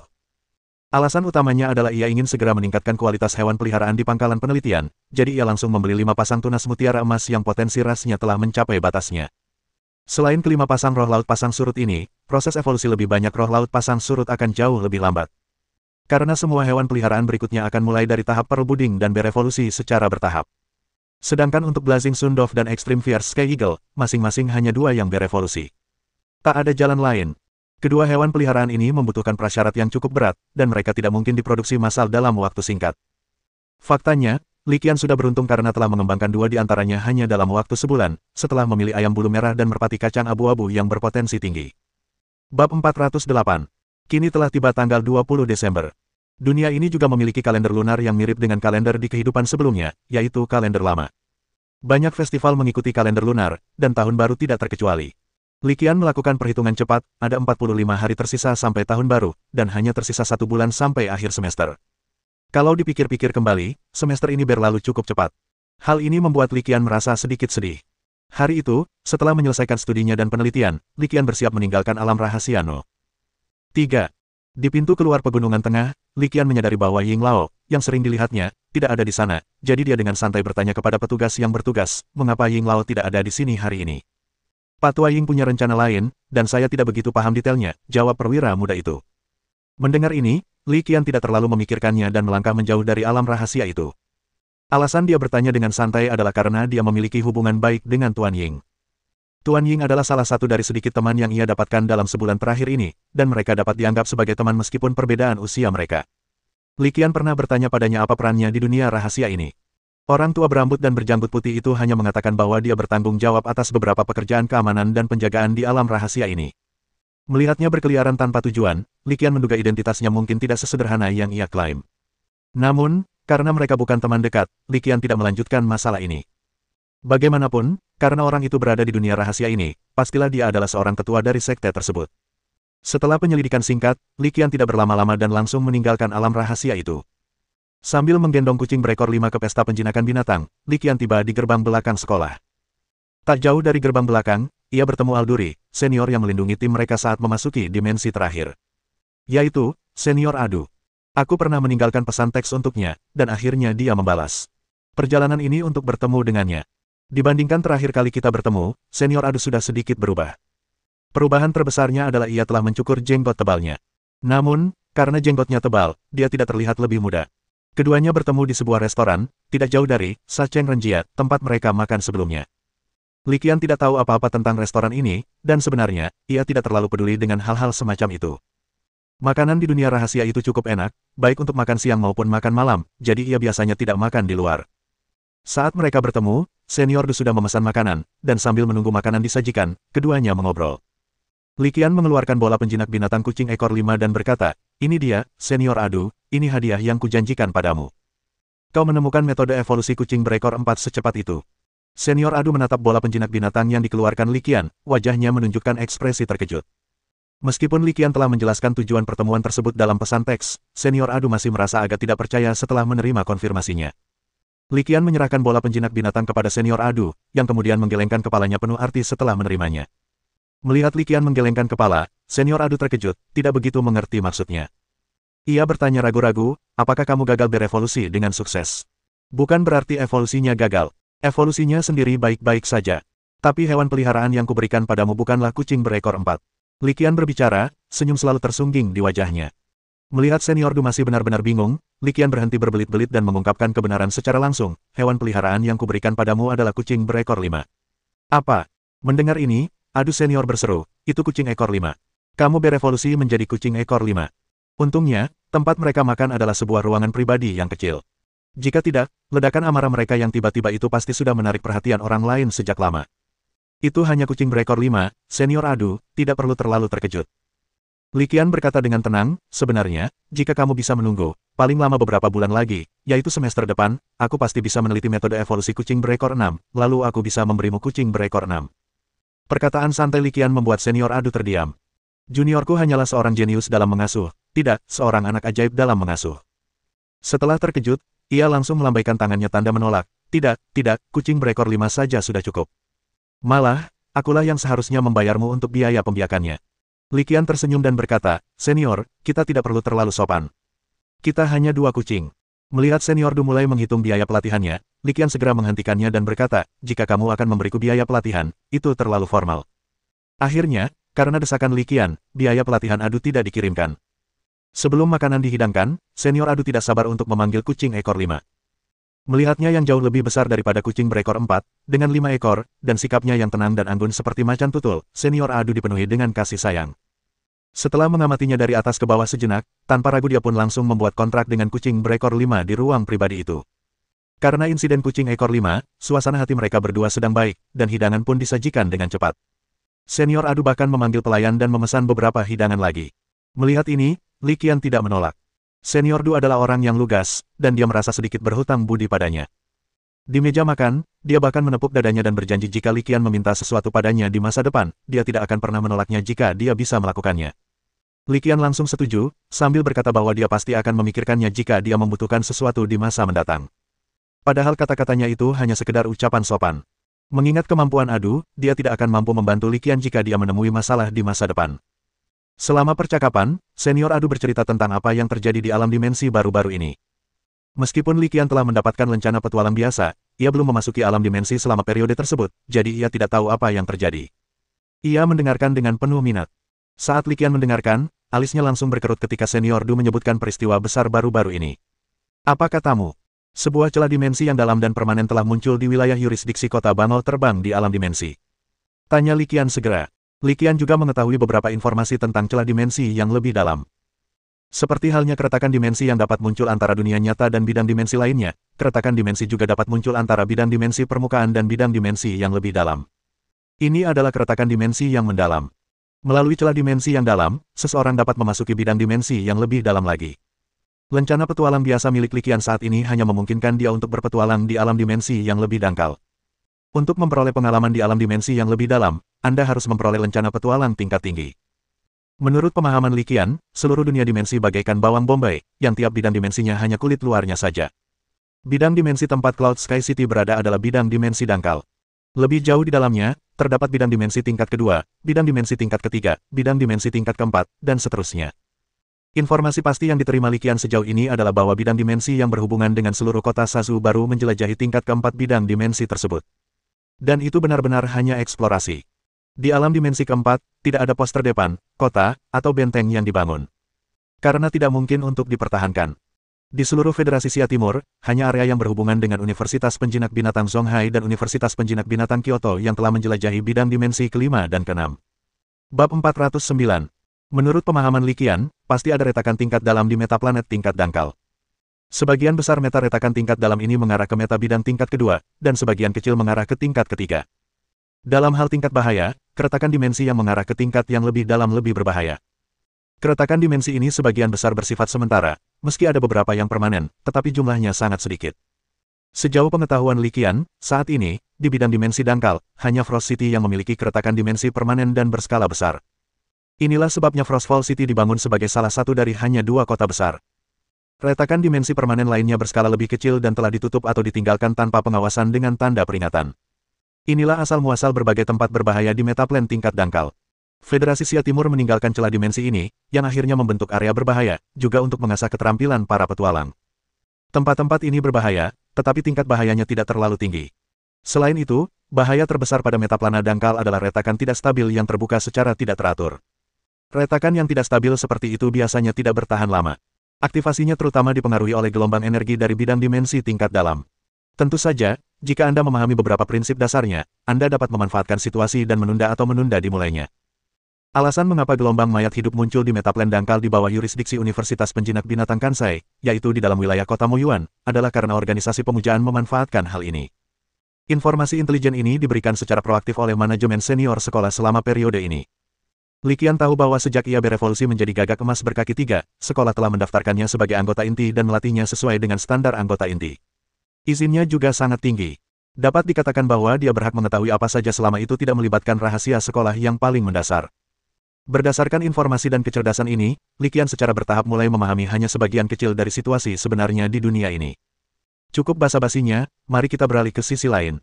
Setelah makan malam dengan senior Du, Li Qian buru-buru kembali ke alam rahasia No. 3. Setelah berlama-lama beberapa saat, ia langsung pergi ke pusat hewan peliharaan sekolah. Dengan beberapa penyamaran sederhana untuk menyembunyikan identitasnya, Li Qian tiba di aula petualang melalui rangkaian teleportasi pusat hewan peliharaan kampus. Kota Sazu masih ramai dengan para petualang, sungguh pemandangan yang semarak. Setelah tiba di aula petualang dan menyerahkan lencana petualangnya, Li Qian memasuki bidang dimensi melalui celah dimensi. Bidang dimensi. Di Cloud Sky City, di alun-alun teleportasi, sosok Li Qian muncul dari portal besar yang tingginya lebih dari 10 meter. Universitas Penjinak Binatang Sazu mengatur 10 kota di bidang dimensinya, dan setiap kota terhubung satu sama lain melalui rute pesawat udara tetap. Setelah tiba di dimensi ini sendirian, Li Qian tentu tidak akan pergi ke kota Flying Crane sendirian. Karena jaraknya yang jauh, mustahil untuk mencapainya secara langsung. Oleh karena itu, Li Qian berencana untuk naik pesawat ruang angkasa ke kota Gajah Putih terlebih dahulu, lalu naik pesawat ruang angkasa lain dari kota Gajah Putih ke kota Bangau Terbang. Seluruh perjalanan memakan waktu sekitar 7 jam. Li Qian cukup cemas, tetapi dia tahu bahwa tidak ada gunanya cemas pada saat ini, jadi dia dengan tenang pergi ke pangkalan pesawat udara di utara kota, membeli tiket, dan menunggu dengan sabar. Sekitar setengah jam kemudian, pada pukul 2:05 siang, pesawat ruang angkasa yang ditumpangi Li Qian akhirnya berangkat tepat waktu. Duduk di dalam pesawat, menatap pemandangan di luar jendela, pikiran Li Qian berkelana.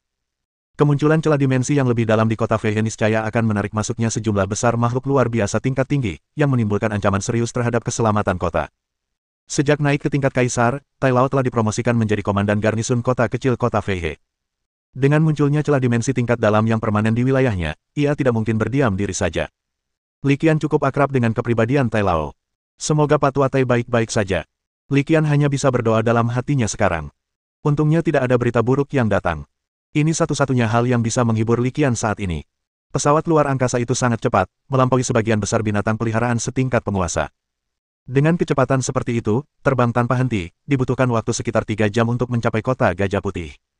Setelah tiba di kota Gajah Putih, beberapa petualang turun, sementara yang lain bergabung, sehingga jumlah orang di dalam pesawat udara tersebut malah bertambah daripada berkurang.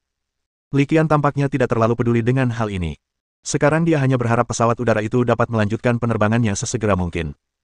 Setelah menunggu sekitar 15 menit, pesawat ruang angkasa itu lepas landas lagi, berubah menjadi titik hitam dan menghilang di cakrawala yang jauh. Berbeda dengan perjalanan sebelumnya dari Cloud Sky City ke White Elephant City, para petualang di kapal udara terlihat lebih aktif dalam perjalanan dari White Elephant City ke Flying Crane City ini. Li Qian mendengarkan dengan saksama dan langsung tertarik. Sebagian besar diskusi di antara orang-orang yang aktif ini berkaitan dengan pembukaan celah dimensi tingkat dalam di kota Feihe. Kak, kamu baru di Flying Crane City? Iya. Aku sudah 2 kali ke sini, dan ini yang ketiga kalinya. Lihat, kota Bangau Terbang akhir-akhir ini sangat ramai, banyak petualang datang ke sini untuk menjelajah. Konon, celah dimensi kecil ini mengarah ke alam dimensi tingkat ketiga, tempat banyak hewan peliharaan tingkat tinggi muncul.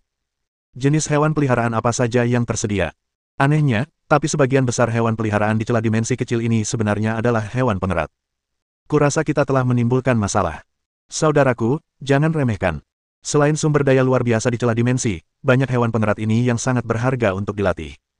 Contohnya, tikus pemakan emas adalah bentuk dasar dari binatang peliharaan tingkat penguasa yang terkenal, binatang pemakan emas. Itu sebenarnya bentuk dasar binatang pemakan emas. Aku harus mencoba keberuntunganku. Kalau aku menangkap satu saja bisa menghasilkan puluhan juta.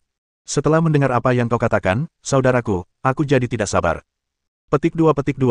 Li Qian mendengarkan diskusi itu dan ketertarikan muncul di wajahnya. Mengesampingkan semua hal lainnya, fakta bahwa tempat ini sekarang terbuka untuk petualang biasa berarti tingkat bahayanya tidak lagi tinggi. Orang-orang ini mendiskusikannya dengan antusias, dan jelas bahwa mereka semua mengincar celah dimensi kecil di kota Flying Crane. Li Qian mendengarkan dengan tenang tanpa menyela.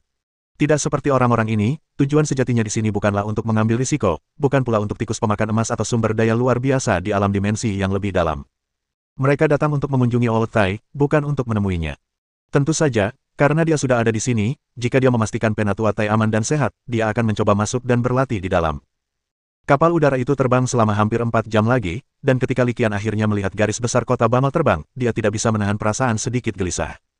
Setelah mendarat dengan selamat di kota Feihe, Li Qian segera pergi dan segera tiba di markas garnisun. Setelah tiba di markas garnisun dan menyebutkan namanya, kurang dari 2 menit kemudian, sosok Tai Lao yang agak asing muncul di hadapannya. Mungkin karena roh laut pasang surut juga telah mencapai tingkat kaisar, umpan balik yang diberikannya sangat jelas. Kini, si tua Tai bukan lagi pria kuyu dan dekaden seperti dulu. Ia penuh energi dan tampak jauh lebih muda, mungkin baru berusia awal 50-an. Li Qian menatap Tai Lao yang berjalan keluar sambil tersenyum, lalu melirik sekelilingnya dan ekspresi aneh muncul di wajahnya. Anehnya, di antara mereka yang mengikuti Old Tai keluar adalah Master Han Ke dan Irina. Melihat pemandangan ini, Li Qian tak kuasa menahan diri untuk berpikir, keluarga baru ini sudah siap. Bab 410. Melihat keluarga beranggotakan 3 orang itu keluar untuk menyambutnya, Li Qian merasa, entah mengapa, bahwa dia agak berlebihan. Atau haruskah kita kembali sekarang? Tentu saja, pikiran ini hanya bertahan sesaat sebelum segera disingkirkan. Li Qian disambut di markas garnisun, dan anak buahnya membawakannya teh. Mereka berempat kemudian mulai mengobrol. Old Tai, kamu baik-baik saja? Tanya Li Qian. Meskipun dia tampaknya tidak terluka dan penuh energi saat menyapanya, Li Qian masih mengajukan pertanyaan. Old Tai menepuk dadanya dengan percaya diri dan berkata, tidak apa-apa. Ketika celah dimensi tingkat dalam itu pertama kali muncul, meskipun banyak binatang peliharaan berhamburan keluar, kami berdua bekerja sama untuk menahan mereka, jadi itu bukan masalah besar. Kalian berdua. Li Qian melirik Guru Han Ke setelah mendengar apa yang dikatakan Tai Lao, dan senyum tipis muncul di bibirnya. Old Tai, dengan sikapnya yang murah hati, melirik Guru Han Ke di sampingnya dan berinisiatif menjelaskan, ya, seperti yang Anda lihat, Guru Han Ke mengundurkan diri dari jabatan gurunya di sekolah dan bergabung dengan saya sebagai komandan garnisun kota Feihe. Li Qian tersenyum dan mengangguk setuju, dengan kalian berdua yang menjadi penjinak binatang tingkat kaisar, kota Bangau Terbang jelas tak tertembus. Setelah menuangkan secangkir teh untuk Li Qian, Tai Lao mulai mengingat situasi saat itu, sebenarnya, kita hanya beruntung kali ini.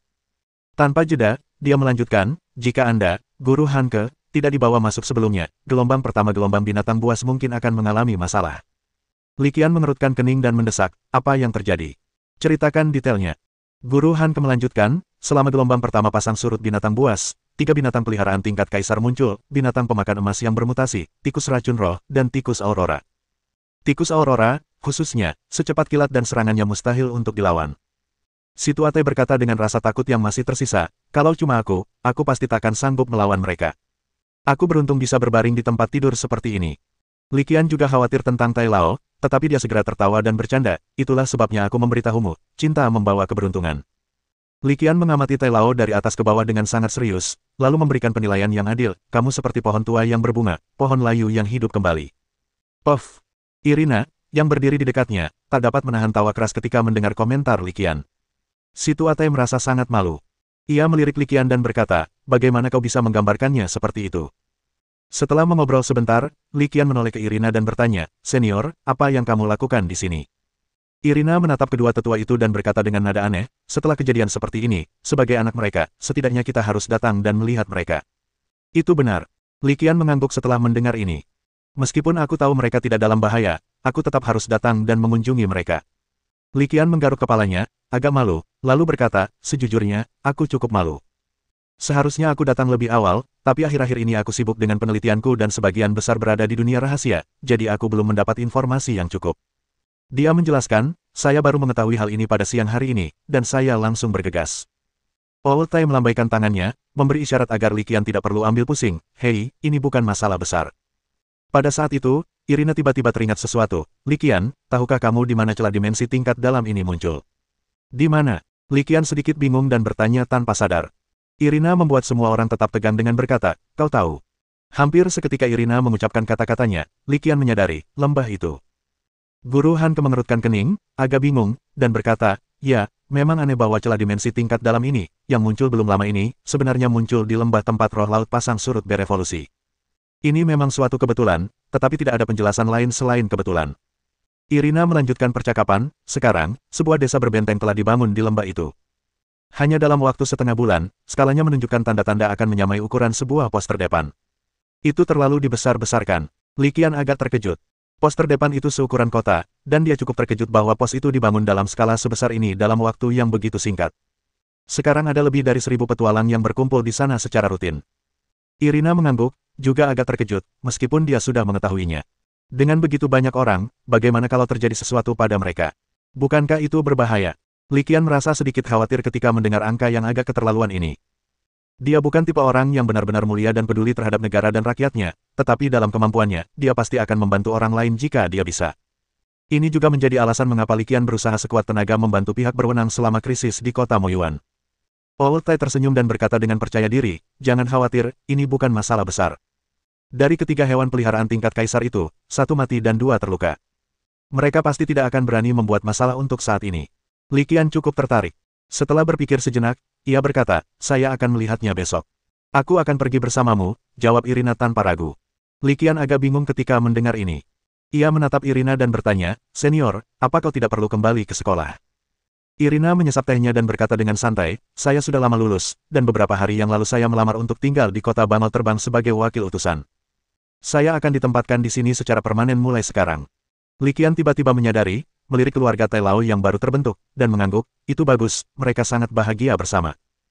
Guru Han tiba-tiba menatap Li Qian, lalu berkata dengan suara rendah, ya, cukup bagus, tapi masih agak jauh dari kata harmonis dan menyenangkan. Li Qian tidak terlalu memikirkannya dan tanpa sadar bertanya, apa yang hilang? Kita kehilangan menantu. Senyum tipis tersungging di bibir Guru Han saat dia melirik Irina yang duduk di sebelah Li Qian. Batuk-batuk-batuk. Li Qian terbatuk keras saat mendengar ini. Dia benar-benar tidak menyangka bahwa keinginan Guru Han untuk memiliki menantu laki-laki akan begitu terang-terangan, dan membuatnya agak kewalahan. Ia melirik Irina, siswi senior di sebelahnya. Ia memang cantik dan menawan, terutama auranya yang dewasa dan anggun, yang membuatnya ingin menaklukkannya. Melirik senior Irina, dan melihat bahwa dia tidak bereaksi sama sekali, seolah-olah dia tidak mendengar apapun, Li Qian langsung menekan pikirannya yang agak aneh. Orang senior ini jauh lebih kuat darinya. Meskipun dia punya keinginan, dia tidak punya nyali. Maka Li Qian langsung bicara, mengganti topik, Tuan Tai, Nona Hanke, saya sudah kesana kemari tanpa henti, dan hari sudah mulai malam. Bisakah kalian mencarikan tempat untuk saya beristirahat? Bersambung.